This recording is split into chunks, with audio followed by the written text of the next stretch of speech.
Liver की दिक्कत बड़ी ज़्यादा आ रही है। जो बैठने वाले काम कर रहे हैं, जैसे बैठ के कोई काम करने वाले हैं, उनका भी फैटी लीवर है। मतलब छोटे बच्चे हैं तो उनका भी फैटी लीवर है। मतलब फैटी लीवर की सबसे ज़्यादा दिक्कत है। और बड़ा कुछ खाते हैं लोग, परोठियाँ खा रहे हैं, देसी चीज़ कोई यूज़ नहीं करता। ऐसा नहीं है देसी, मैं इसलिए बोल रहा हूँ, आप इतना कुछ खाते हो, वो हेल्दी भी नहीं है और अनहेल्दी भी नहीं है। मतलब ठीक है, जो चाहिए वो उसी के लिए, आपको नहीं पता अंदर बीमारी क्या बन रही है। तो उसके लिए आपको कोई भी लीवर के लिए कोई टॉनिक लेना चाहिए, या लीवर को डिटॉक्स करना चाहिए, पेट को डिटॉक्स करना चाहिए, बॉडी को डिटॉक्स करना चाहिए। डिटॉक्सिफिकेशन ही सबसे अच्छी चीज़ होती है। जैसे बाइक की सर्विस करवाते हो टाइम टू टाइम, वैसे ही बॉडी की सर्विस होती है। सर्विस में भी उल्टियाँ करवा, मतलब जैसे कईयों को उल्टियाँ आ जाती हैं, तो उल्टियाँ बड़ा अच्छा साइन है कि उल्टी आ रही है, इसका मतलब बीमारी ठीक हो रही है, बीमारी निकल रही है। ऐसे ही लूज़ मोशन लगते हैं, जब लूज़ मोशन लगते हैं तब भी ऐसे होता है।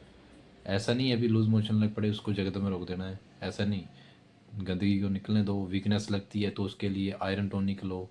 आयरन टॉनिक नहीं लेना, कोई आयुर्वेदिक प्रॉपर्टी ले लो, पर ठीक तभी होगी। बीमारी निकलने का मतलब यही है। जैसे फिंसी भी हो जाती है, फिंसी फोड़े कुछ भी हो जाते हैं, तो उनको भी यूज़ ऐसे ही करते हैं। उनको ये नहीं सोचना भी अभी दवाई खा ली तो ठीक हो गए।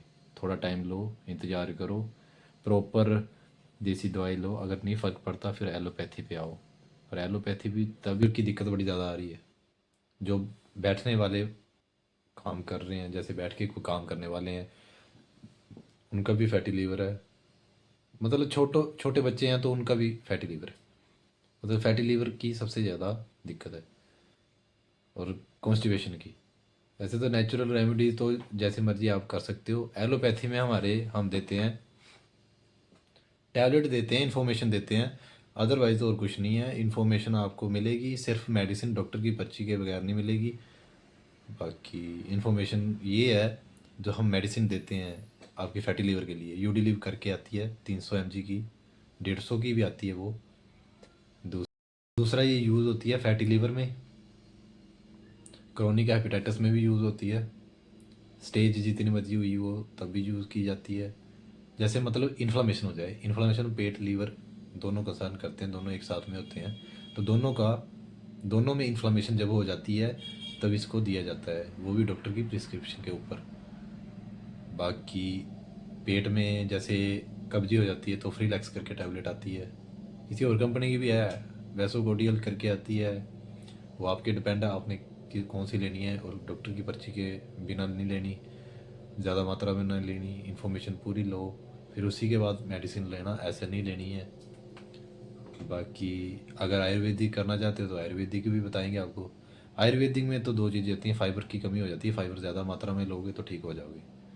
फाइबर भी कौन सा लेना है मैं एग्जांपल दे देता हूँ, बाकी अपनी आपकी मर्जी है। पहले नंबर पर तो आंवला है, दूसरे पे त्रिफला पाउडर है, और आपका नीम करेला जामुन ये भी ले सकते हो। वो भी कंडीशन है, ऐसे नहीं लेना, पर जो त्रिफला पाउडर है उसको ले सकते हो, सेफ़ हो।